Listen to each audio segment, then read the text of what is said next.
G'day, welcome to my channel Bootlosophy. If we haven't met before, my name is Tech.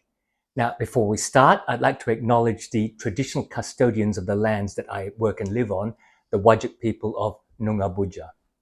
Today, I'm going to pick some of the most comfortable boots in my collection to have a look at.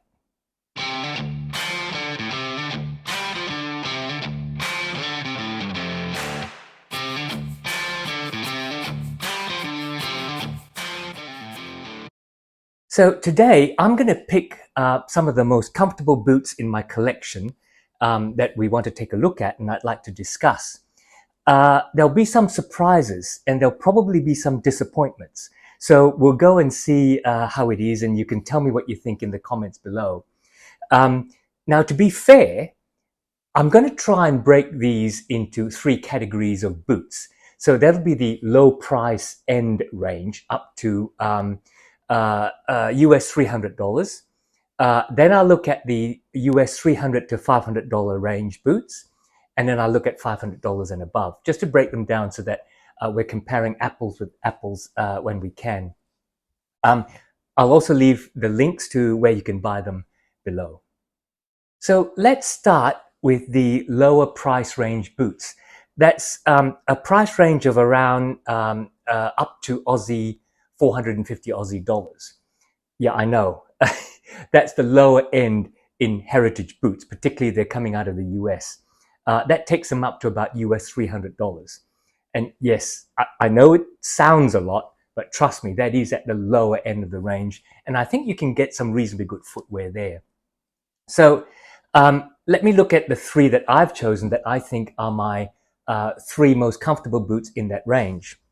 So I've got the Thorogood Classic 6-inch mock toe is top of my list. Then I think I have a bit of a surprise, and this is the Thursday Boot Company Diplomat, which is also a mock toe. And indeed, it might look actually quite similar, but you can see that this is a more sleeked up model than this sort of high volume toed work boot model. And then the third one I think might be a bit of a surprise. This is an Indonesian handmade boot from Fortis Boots. This is a collaboration boot that I made with them. I'm not sure if you can see that Fortis Bootlosophy collab logo. It's in an Indonesian rough out leather. It's on a Vibram 2021 sole. And yes, all three of them are wedge soles. And that might be coincidence, but it also, I think, might actually point to the fact that having a wedge sole with a reasonably flat bottom creates a reasonable form of support for your foot right throughout. So let's take each at a turn, and then let's try and discuss why I like them. So I'll start with the Thorogood Classic 6-inch mock toe work boot. This is an American classic. It's got very soft oil tanned leather, tumbled so that it becomes really soft, full grain leather. It's a Goodyear welted boot, 360 degrees Goodyear welt. But the welt is, I think, a rubber or a plastic welt, so perhaps may not perform as well in the long run. It's designed as a mock toe boot with this moccasin style stitch across the top of the vamp. Reasonable amount of volume in the profile, and then this Vibram Christie wedge sole, which is reasonably grippy on flat surfaces and is oil and moisture resistant. In fact, this is actually Thorogood's version of the Christie sole, which is meant to last about 20% longer. The comfort in this is born of the fact that it's a reasonably wide last, except you have to size yourself quite carefully in this, I find, because with the mock toe stitching, I find that if I actually size them up to my normal boot size of an 8D, they can actually be quite painful across the toe. So these are in fact true to size at 8.5D. Once I dial the size in, the comfort factor is helped by the fact that there's a fairly solid footbed, flat sole, so there's plenty of arch support. There is a shank in there in the middle of the sole between the heel portion and the ball of the foot portion. And they're really quite very comfortable double density internal footbed, which is removable. And I find that just gives me really fantastic foot strike comfort when you're actually standing and walking around these. The reason I like these Thursday Diplomats, and by the way, do I have them here? Yes. It's a very close call between these and the Thursday Captains as for comfort on foot. Now, I chose the Diplomats over the Captains because I think the toe box is slightly wider and more anatomical, and the Captain toe box is a little bit more almond shaped to be sleek and service boot-like, with a little less volume right at the toe. So I had actually quite a few problems breaking in the Captain. It took me about 2 weeks because of the toe cap and the stitching across the toe cap that created a bit of a tighter sort of feel across that portion of my foot. Both of them, however, have amazing footbeds. They both use leather, cork, and then they have a pour-on midsole, which creates that softer effect. And the actual sock liner is also nice and soft. I find the last on these suits me really well because it just curves into my toes without necessarily causing any pain. The heel cup I find on these is also actually quite firm, so it keeps me trapped in there without a little bit of heel slippage that I get in the Thorougoods. The third boot I have in this lower price category is this Fortis boot. It's a style that we call the Strider. It's a collab with me.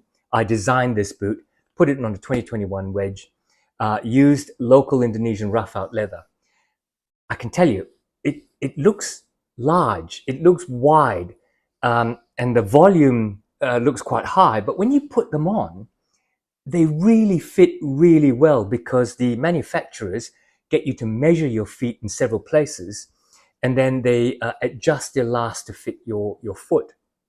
And if they forget to do that when you mention them, when you talk to them, make sure you ask them about the volume and whether there's any different shapes to your foot. I find these comfortable because they're quite light, despite the 8-inch height. The leather is not particularly thick, even though it's very sturdy, being a rough out. It has a double layer veg tan leather sole, but that doesn't make it heavy. It has a steel shank inside as well. And I forgot to mention that so do the Diplomats. The last fits my feet perfectly. It might look a little round to you, but it's certainly not chunky and sort of too work booty. It's light. The 2021 sole from Vibram outsole is nice and soft, so it cushions the effect really nicely. Okay, so let me turn to mid-range price boots. And I'm going to introduce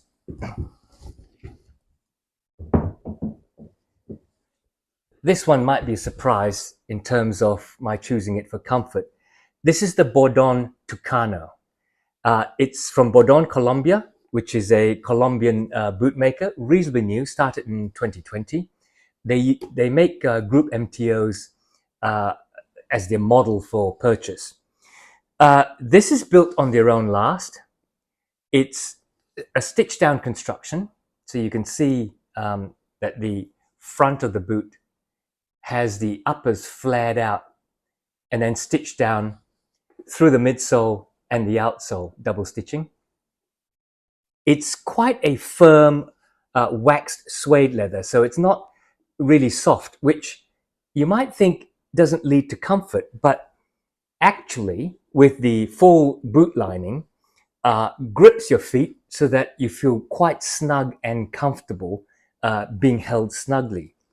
The width of the last is really nice. It suits the ball of my feet. The round toe also helps. This is, of course, a service boot, jumper boot style boot. And the fact that it's got a Vibram Montagna sole, it's got a veg tan leather sole, and it's got some slight foam padding in the sock liner on the inside. One of the reasons, in fact, the main reason why I like these as a really comfortable boot, particularly for outdoor hiking, is the snugness of that really firm leather, providing support for your feet, as well as the thickness of the Vibram sole and all that cork and leather on the inside with a steel shank. The next one in this mid-price range, I'm choosing an RM Williams Gardner. Costs about $650 Australian.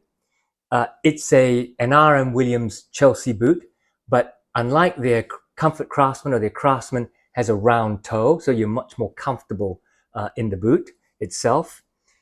It fits my foot really well. It's very snug. You can see the curve of the heel, so that your heel locks in and it keeps your ankles reasonably tight with these goring panels. On the inside, it's quite a firm leather footbed, but it's that classic leather, cork leather, and then rubber outsole combination. The outsole is a thick, it looks like a Vibram outsole, and I think that in fact might be a Vibram outsole branded for RM Williams, because this looks very much like the V700 V-bar outsole. That combination of rubber and snugness and the rounded toe of the last makes this a really comfortable slip-on, slip-off boot. So the third one is going to be interesting. It's a Grant Stone diesel boot. Now, I have quite a few pairs of diesel boots. They're not all the most comfortable. And I have to say, although I do like their leather sole boots, those are probably the least comfortable, because they have the leather outsole, they have a leather midsole, and despite all the cork and leather on the inside, it's actually quite hard to break them in, break the sole in, so that you can actually walk in a flexible fashion. These, in their day-night mock-up outsole, break in really well. The leather is Horween Essex leather, and it's soft enough, even with that full lining on the inside and making it a reasonably thick boot. Despite all that, it grips the foot really well across the ankle, across the instep, around the ball of the feet, and the traditional leather cork, leather rubber sole construction means that you can stand in these all day. Perhaps not as good arch support as the RM Williams Gardner boot, which is constructed in such a way that this little cantilever here provides a little bit of arch support. This doesn't tuck in as much, but the arch support on the inside, caused by the slope of the sock filler on the inside, kind of makes up for that. So one of my most comfortable boots that I like to pull on every now and then. Okay, so what about expensive boots? Well, when it goes to boots that are in the above US $500 price range, I've chosen only two. The first one is my Grail boot, the White's MP boot. This is an overbuilt beauty. Super thick sole, quite hard to break in, but also, on the contrary, gives you a firm flex when you're walking in it. Solid heel cup, a reasonable last. It grips your feet, maybe a little long if you're taking this modified Barry MP last. A little bit long, but snug in on the sides. Super thick leather, Chrome XL natural. Stacked leather heels. Everything inside is leather.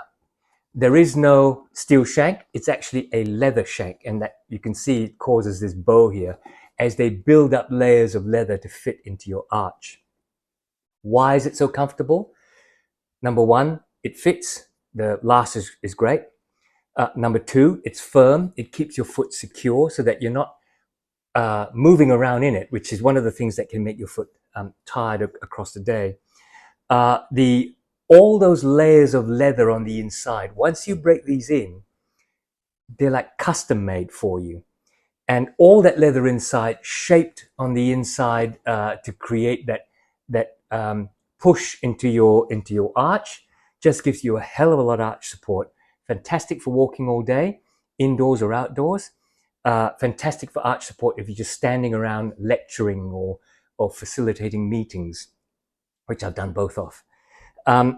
Super grippy outsole, and also, it's not a hard commando sole, but it's not soft either. So that's a good shock absorbing outsole. And alongside that is the Viberg service boot. This is in the 2030 last. Some people don't like the 2030 last because it may be a bit too almond toe for them, and they prefer a sort of rounded one with maybe more of a toe spring to allow them to fit into the boot. I find the 2030 last suits me really nicely. It's again another snug boot, so it grips your feet very nicely. It doesn't feel as overbuilt as the White's MP, where you pick that up and it's definitely heavier, and you wonder why the heaviness, because it doesn't look very different. It's all in the sole construction. This is less so, but don't let that fool you, because again, it's all leather on the inside. It doesn't have that bow created by the leather arch support, because all that arch support is on the inside. I can't explain it. There's a lot less construction in the sole of these boots, but they are at least as good as, if not better in comfort than the White's MP boot. Now, I want to give an honorable mention to the Alden Indies. Recently much maligned for its materials. I understand that there is a reason for every piece of material that Alden uses in it, in technical terms. It may not suit lovers of leather because it's not all leather on the inside, but I understand that Alden actually have a reason for using the materials that they use. The reason that this is an honorable mention, this is on an expensive side boot, by the way. The reason this is an honorable mention is this is one of the first expensive boots I bought. And when I put them on, it was a revelation. I had lots of the lower end mid-range boots, everything from Grantstone to Parkhurst, many different styles, Helm boots, Thursdays, all sorts of boots, Chippewas and so on, Red Wing. But when I put these on, it was a revelation. This is what a boot should feel like, I thought, on the Barry last. The Thomas heel has this little funny cutout which provides extra support to the arch apart from the shank. And one of the secrets, I think, is the way this cantilevers outwards so that it pushes into your arch system so that the leather itself cradles under your arch. It's a design wonder. So in summary, those were the most comfortable boots I have in my collection, at least for my feet. You'd have heard me talking about sizing and lasts all the way through, and particularly that toe shape, which I like, the round toe. But you can also get reasonably comfortable boots that are more almond shaped. Like I think you remember the R.M. Williams Gardner. Might have a round toe, but it was quite almond shaped up until the actual roundness of the toe. So you'd have heard me talk about lasts and sizing and the quality of the materials. And I think that's what makes the boot comfortable. The design of the boot, in terms of how that last shapes under your arch, getting the right size so you're not slopping around in it or it's too tight, but it needs to be snug. Ensuring that the last suits your feet. I mean, if you have feet that start off with a narrow heel and go out wide, no point getting a Crockett and Jones style, sharply sleek kind of last to put on your feet. What I look for is to make sure that you get the right sizing. Make sure that you have a look at the last and compare it with other boots that you have in a similar shaped last to see if that suits your feet. Take a look at the materials that's particularly under your feet. There is, of course, a kind of balance between instant comfort, like in the Thursday boots, where with the pour on and the foam, they're instantly comfortable, or those like the White's MP, where you have to fight a bit to get your feet molded into the boot, and then it's forever comfortable. But the materials will help in either of those two scenarios, whichever is the one you want. I would recommend that you get your sizing right, you check your last is correct, and then you make sure that you understand what's under your feet in the boots that you want to buy if you're looking for excellent comfort. So there you go. I hope you like that soiree into what makes comfortable boots and what I find comfortable in my boots. If you liked it, don't forget to click on like. And if you're not subscribed, why don't you? It's over there. If you subscribe, I have lots more boot videos coming that you might find interesting and will at least be entertaining. So until then, you take care, and I'll see you soon.